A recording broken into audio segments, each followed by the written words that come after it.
Hey everybody, it's Josh with Talk About Trek here, and we are going to do my favorite thing in the world. We're going to talk about a Star Trek book. That's right, we have finished up TNG number 60. Number 60, if you can believe it.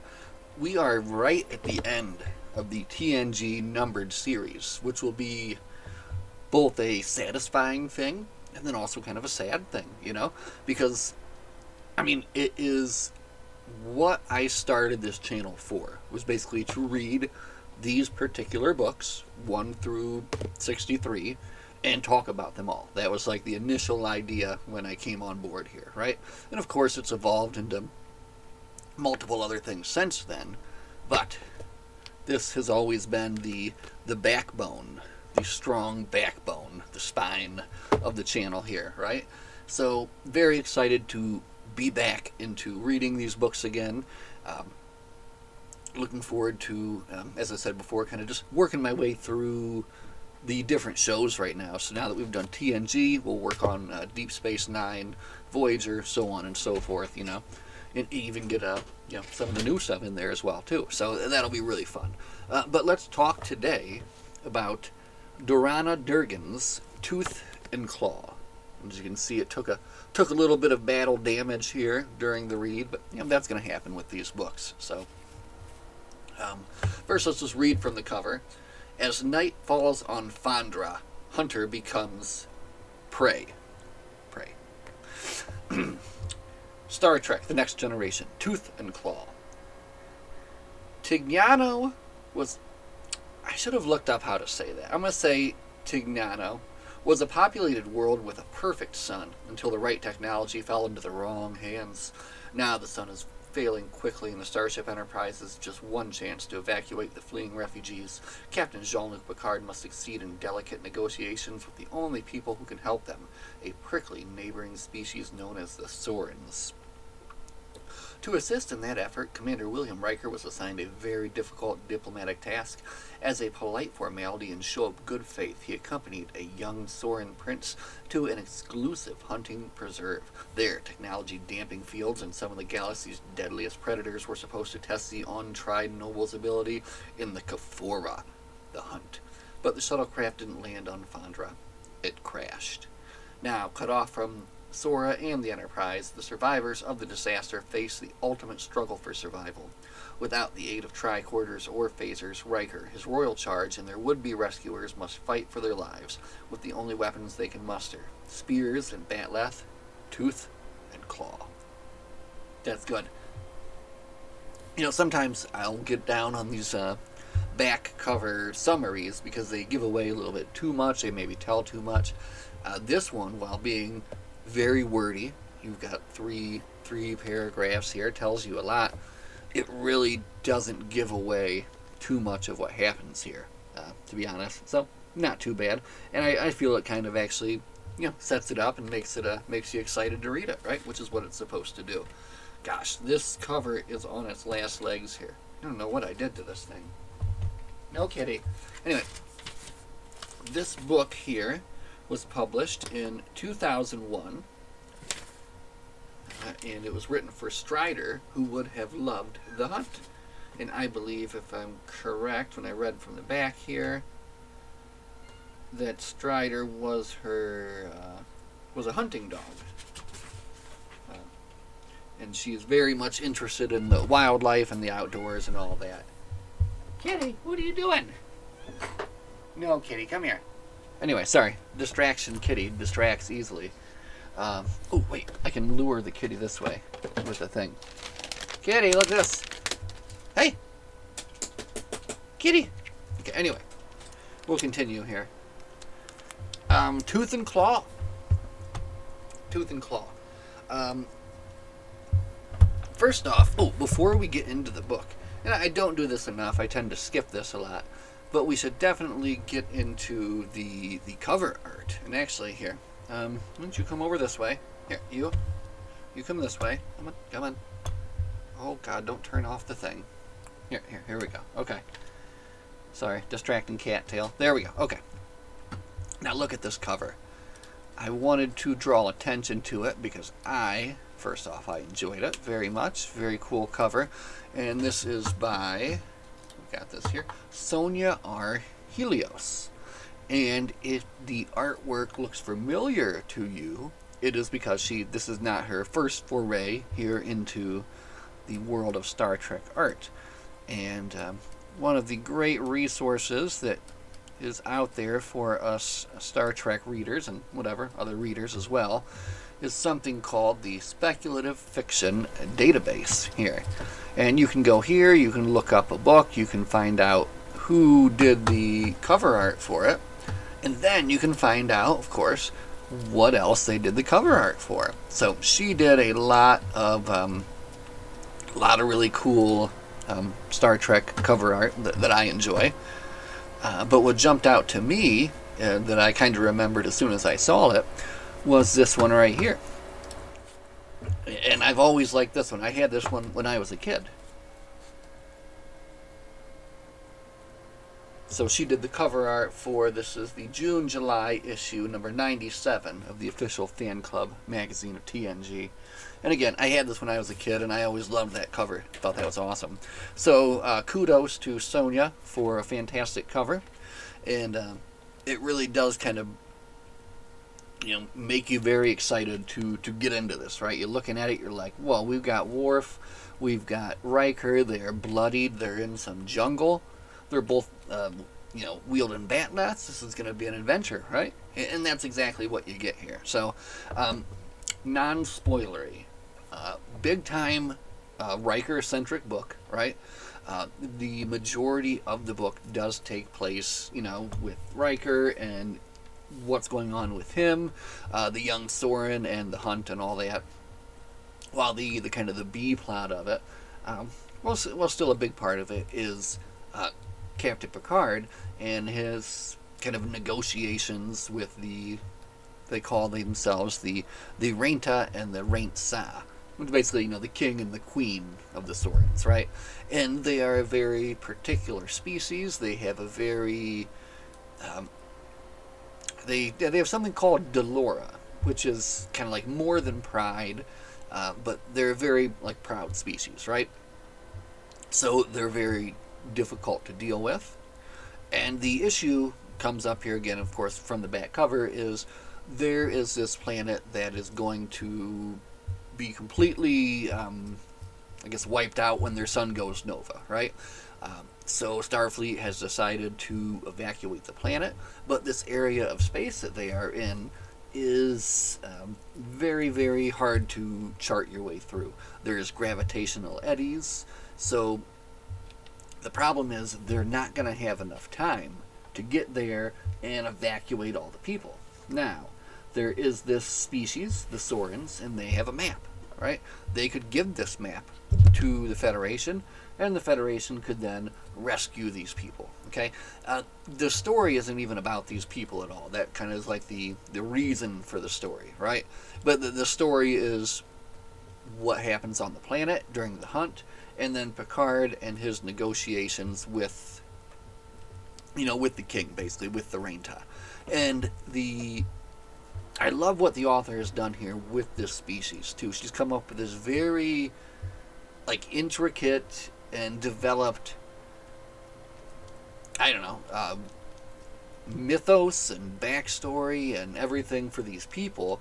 And even I love it when you get into a book like this too, and you get these words, and you're like, what is a Delora? What is a Kaphora? Right? All these fun things like that. So lots of fun things like that in here.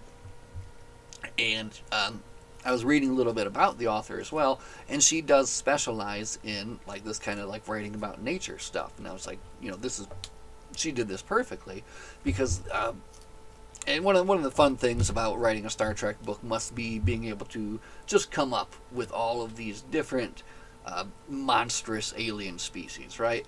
I mean, as a kid, I'm sure that's something that everybody probably did, just kind of imagining all these things that could be, out there in the galaxy, right? Just very cool to think of. So she did a fantastic job with that. There you go, Kat. Go get it. And, before we get too far into the spoilery section, let's go ahead and give you a little bit of background on the book from Voyages of the Imagination here. So we do have a little bit of a write-up, and looks like he got some information here. Dorana has always been writing. At 12, I decided to get serious and actually finish something, also bound and illustrated. My teacher didn't know what to do with me. Shortly after that, I went on to write some Trek. Not that anyone will ever see it. I think I actually wisely burned it some years ago. But it's an indication of how big a mark the show has made on me. I love that. That is awesome. So that means that what you have here is, you got a true fan. And I think it shines through in the book too, because the characters, you don't ever feel like there's one that's not characterized properly. She has a full and firm grasp of the TNG cast and how to write a book and make it seem like a missing episode of the show, right? And that's what I love about these. So when many years later my agent sent along the guidelines for the books, it didn't take long to come up with some ideas. Regarding the idea for the story, Dorana remarked, "My old hound was in his last days and was always on my mind, and he used to love to hunt. He never saw anything quite like the creatures in Tooth and Claw, but I think he would have jumped in with all four paws. I enjoyed working with my editors, John and Carol, and I enjoyed writing the book and hearing from Trek fans." Very nice, very nice. And again, just a very fun Riker and also kind of Worf adventure too in the end. I mean, you can tell they put him on the cover for good reason. He does come into the adventure, to kind of help out there. So anyway, I think I'll just kind of rant about the book itself here, and if you don't want to be spoiled, you can walk away at this time. But this is, said, a very interesting species that she has come up with. So anyway, what are the Sorens? I didn't even bring that up yet. She doesn't describe them in too great of detail as far as what they look like, which I kind of like too, right? So you can kind of picture that in your own mind. But basically, they are shorter than your average human. They are cat-like. They are furry.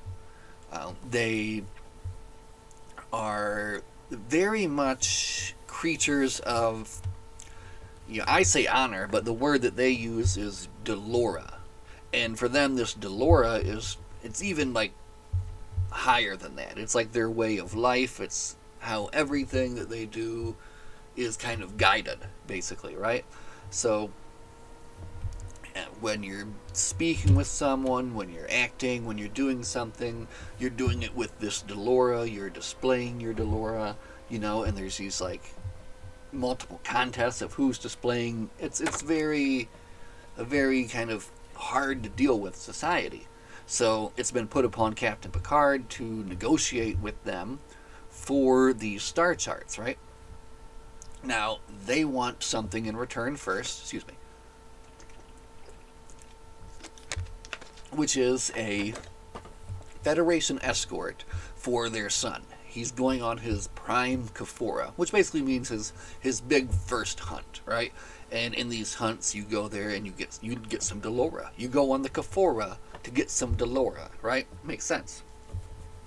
So with the Federation's help and the help of a Federation shuttlecraft, he can go deeper into this hunting preserve than like any of the other Kaforan people going on their Kaforas, right? So he'll be able to get the most Delora from his Kafora. See, this is fun, isn't it? It's fun to say these made-up words. But, of course, everything doesn't go as planned, right? So, first off, it's an interesting bit where you get him rubbing Riker the wrong way, right? And they're kind of going back and forth. They're trying to learn how to deal with the rudeness, the forwardness, of these people. And I like the progression of Riker's kind of journey with Akar. I should say his name. Akar is the young Soren prince that's going on his Kafora to get some Delora, alright? Akar is also known as a Renka. Renka is prince, alright? So again, I love these made-up words. So Riker is going with the Renka on the Kafora to get Delora. Got it. And then on the ship, of course, you'll have Picard, and he will be negotiating with the Renta and the Rentsa for the star charts so they can rescue the Titiglians. Sorry. Again, they got to rescue those people, right? Anyway, Again, things don't go as planned. The hunting preserve is basically on this like sister planet called Phandra, and on Phandra they have kind of saved all of the species into this one area, which they keep under this giant force field to keep away poachers and hunters and that kind of stuff. The rules of hunting in here are very strictly enforced, so no killing of any creatures. Everything is done with like tranquilizer darts. When you take a trophy, it can only be like a certain little bit here and there. There's like rangers that are watching everything, so very watched over hunting preserve, right? So they get there, and one of the problems is that it's basically shielded and also technology dampened. So they have to make some adjustments to their shuttlecraft to go in and fly in. When they do go in, Riker's doing the piloting, and he's got just basically like a car and his kind of honor guard are there, right? I think he's got maybe 5 or 6 other Sorens with him. And again, they have to go in with minimal equipment, and that's kind of all part of earning the Delora, right? But when they go through, the modifications don't work, right? The shuttle crashes. They are stuck now deeper into this jungle than anyone has ever been, and they have to start kind of figuring out what they're going to do from there. Now, as they were going down, Riker was smart enough to couldn't send a communication because you can't communicate out through this thing, but he sent like a burst of energy that he figured if Geordi saw it, Geordi would be like, Riker's trying to say something here, and that's exactly what happens, right? So he gets that something is going wrong. Worf is already there, and he's like, send me in, right? So they hook up another shuttlecraft. This time Geordi kind of helps to set it up, right? And this one works out a little bit better, and Worf is able to make it through and actually land his shuttlecraft, right? And and back with Riker in a car, they are kind of, they're button heads. A car wants to, even though things have gone wrong, still continue the hunt. Riker's like, no, we just need to stay in the shuttle. It's safe in the shuttle. If we go out and we start walking, things might go wrong. If we stay here, someone will come for us. And he's, a car is thinking he's a coward and just wanting to continue on. So they do proceed into the jungle, and I don't know, but I guess the perfect kind of like, I could see this happening in a movie like this, or just any kind of TV show like this, right? So you've got your honor guard of people, right? And how are you going to show the reader or show the whoever's watching how dangerous this jungle is, right? Of course, you have one guy immediately just get eaten by one of these giant monsters, and that's what happens. Some giant monster basically lopes in, snatches up the dude, and runs off and eats him. And it's a very good way to kind of just throw it right into your face, like, boom, this jungle is terribly dangerous, and they will come to eat you, right? So that was a great start. Basically, they get into it with multiple different species, and one of the fun things about this book is, again, she does a great job of creating these very scary, very dangerous alien creatures, right? That Riker and the Sorens have to fend off against. And we won't get into the whole everything, but one of them, a very particularly gruesome one, I thought, was this flock of birds that would spit their digestive juices at you and start digesting you before they would start eating you. So that I thought that was pretty terrible. And again, just multiple different cool alien species, right? And she does a great job of that here. But suffice it to say, since we're getting to the time limit here, I usually like to put on these deals. Things kind of go badly, right? Multiple of his party are injured. Things are not going well. And as kind of like things are like at like the worst, and this is when they're actually attacked by those creatures that spit the digestive juices at you. That's when Worf comes in to save the day with a typical Worf maneuver of throwing a knife right next to Riker's head and getting the the guy like right against the tree, the little bird creature, right? Um, so Worf comes in with some Ranger backup, right? And they're able to get back to the shuttlecraft Collins. Then when they get to the Collins, they take off, they get back, but the Collins starts to fail as well.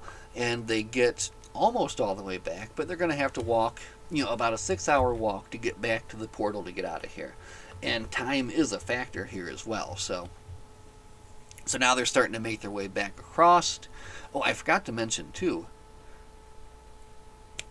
They can't hurt these animals, so they're equipped with tranquilizer darts, which for some reason don't seem to be affecting any of these creatures. But when Worf came in with his Ranger crew, their tranq darts, they were working just fine. Riker's kind of been like, he's been seeing that there's been something weird going on here, and he's kind of on the case as well, right? But it turns out kind of weird. We'll get there in the end, all right? Anyway, let's continue and finish up Riker's side here. They're making a run for the portal, right? They got to get there fast, and the final kind of big scene for Riker, and the action scene of the book here, is a stampede sequence, which again is very well done, where they've got to run from these giant elephant-like beings as they make their way through the portal. Just in the final last moments, they end up losing another one of the Sorens in the process, but they make it through, just with like seconds to spare, basically. Very good, very satisfying ending, right? Very fun. Now, while all this has been going on, they've had the other story up on the Enterprise, which is Picard trying to convince the Renta to give him these dang-on star charts. Like, what is the problem? And now he's throwing in his face, basically, well, you lost our son. You took the shuttlecraft in there, and you lost our son, right? So he's been kind of throwing that at him. He's trying to find a way to get through to these people, and he's just not having any success. So finally, what he does is he comes up with an idea, and he takes him into Worf's holodeck calisthenics program. And you guys probably know the one I'm talking about. It was in several episodes of TNG. I think him and Kalar are in there. They fight, and I think he takes Alexander in there. But he's fighting the strange skull-faced monsters and stuff. So him and Picard, I didn't write down the king's name, but anyway, the Renta and Picard, they go into this, and it's kind of like a way for Picard to like one up this guy's Delora, right? And after they fight and after they battle, he basically kind of almost like threatens him into it, right? But it's the right approach for these people. Now, all this time in the background, in case this didn't work out, they've had a plan to send out these probes. They've been putting it into effect, but if the Sorens found out about it, well, man, they would cancel everything. So now, the Renta, after the Renta is like, you know what, all right, we'll give you the star charts. She comes in and she's like, no, you can't give them the charts. They've been betraying us. Dun dun dun. And this is where the big kind of, you get to find out what happened, what really happened. And it's interesting with this society what they choose to do, too. But basically, the Renta and the Renta, they have two sons, Akar and Takar. Takar being the youngest son, and I think the prize son of the Renta. So, in this society, everything goes to the firstborn. But if something were to happen to the firstborn, everything would go to Takar, her prize son. So, it's very strange, because if even a hint of something like this were to come out in public for these people, their whole family, dynasty, kingship line completely destroyed. All of their Delora shattered completely. No Delora. So they cannot come out with it, right? So Riker has to kind of do like a kind of a sly behind the back way of getting the information right, to Picard, so that everyone understands that they know that they know that they know what she did, and they know what she did, right? Everybody knows. Nobody can say it, but everybody knows what she did. And it ends up in a satisfying end, because, again, they can't come out in public and say it, but then it said that she is sent off to visit her sick and ailing parents, and Akar took over kind of mentoring Takar, right? So everything was good for the Sorens in the end. The Natignanians were all evacuated safely thanks to the Federation. And Data has a fun little sea story in the book about different colloquialisms, which I think was just kind of a fun little aside to throw in there. So, oh boy, we are talking about Trek for a long time today. So, hey, if anyone is still hanging out listening to me talk for 25 minutes about Tooth and Claw by Diana Durgan, thanks for listening. Thanks for hanging out. This has been fun. And again, my favorite thing to do